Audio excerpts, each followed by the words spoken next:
Hey guys, Magnus here, and today I wanted to ask a question and hopefully get it responded to in the comments down below, but give you my honest opinion on what if Shenmue was as big as Grand Theft Auto 5 back in 1999 or 2000 when it was released. Now Shenmue itself was a groundbreaking game and is going to continue on August 27th, 2019 with Shenmue 3. It's already available for pre-order on Amazon and other sites, so definitely check it out. It'll definitely be worth the purchase. Shenmue in itself was a revolutionary open world game far ahead of its time when it was released, back when it was released. It was like taking an RPG and turning it into a fully realized 3D world. And that in itself hadn't been done before. The fact that you can interact, play video games, interact with people, talk to everybody. Everybody has voiceover dialogue and such, and you can just pretty much do what you want in that game, and mindless tasks and 24-hour system and everything that it has wasn't really done before. Such level of detail was given to that game that you had the ability to do things that until today have not been actually thought of or programmed for. For example, they had a system where if you are picking up or interacting with an object, your legs actually move realistically according to what it needs to do in order to interact with that 3D object, which I think itself is programming way ahead of its time. But onto the subject, what if Shenmue was as detailed as Grand Theft Auto 5 in 1999 or 2000? First of all, I think that the game would have probably been a huge Dreamcast seller and pusher. To be able to, for example, have a city that's that big, if you would have been able to travel Japan and really get to know Japan to that scale, which first of all at the time would have been next to impossible because there were no engines that supported it. And to actually program something like that would take a multi-$100 million investment that I don't believe Sega would have had at the time. I mean, this one was the most expensive video game created back then, and it was anywhere between $47 and $60-something million. So right now you have the hundreds of millions that are being invested in Grand Theft Auto, but say that the programmers had a way of doing that. Dreamcast would still be a name that we say today as we're on the third or fourth generation of Dreamcast, which might have had a different name because Sega would not usually number their releases in systems. There was Genesis, Saturn, Dreamcast, totally different names. So who knows what we would be calling it right now. Maybe we would have called it Dreamcast 12 or whatever, but I think Sega's legacy would have carried on.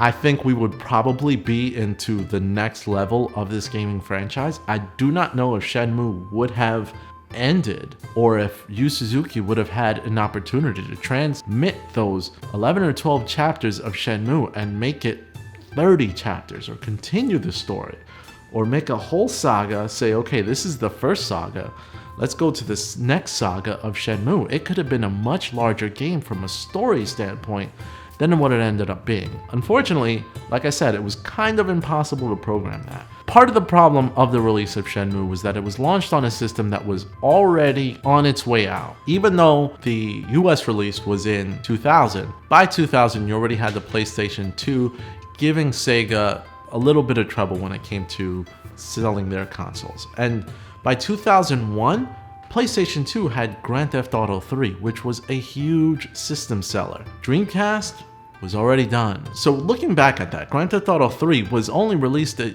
year later after Shenmue. So why was Grand Theft Auto 3 so successful where Shenmue was not? At least it was pretty successful, at least for the install base, but it wasn't enough to really sell and earn back the money that they had spent on creating the game. And the largely different program mentality and intentions that they had when making Grand Theft Auto 3. Grand Theft Auto 3, cars, music, missions, dialogue, not really as involved back then as Shenmue was. If you look at the actual interactivity when it comes to minute details and timing details, Shenmue far outclasses Grand Theft Auto 3.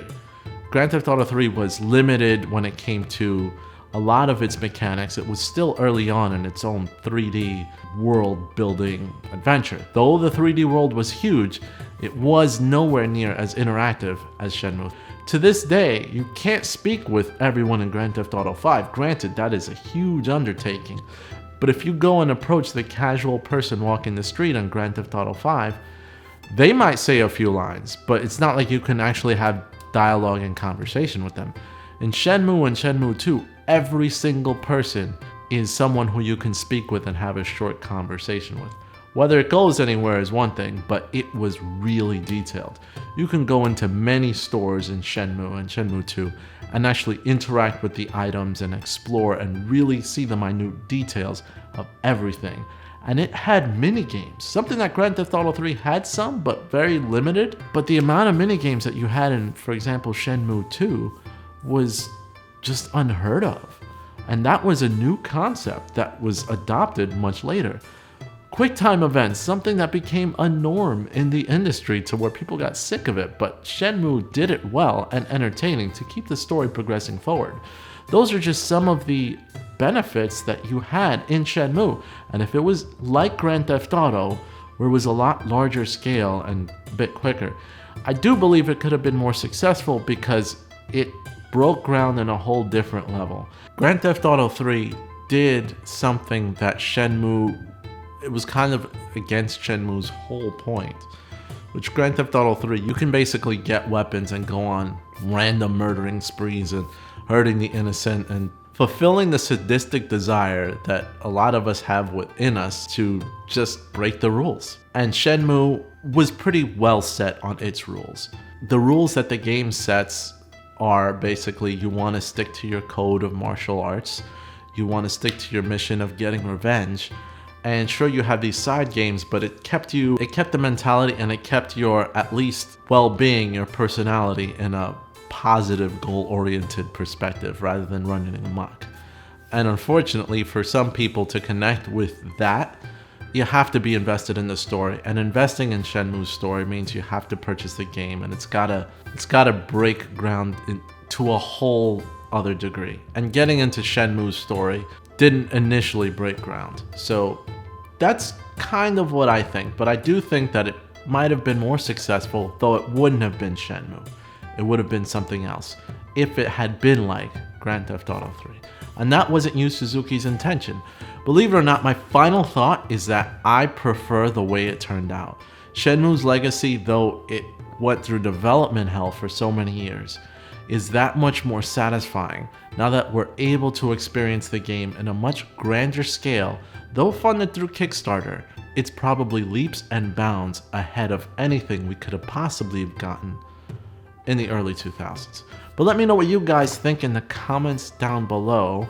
These are just my thoughts. And thanks for tuning in and subscribing. I'm hugely grateful for everyone who's been subscribing.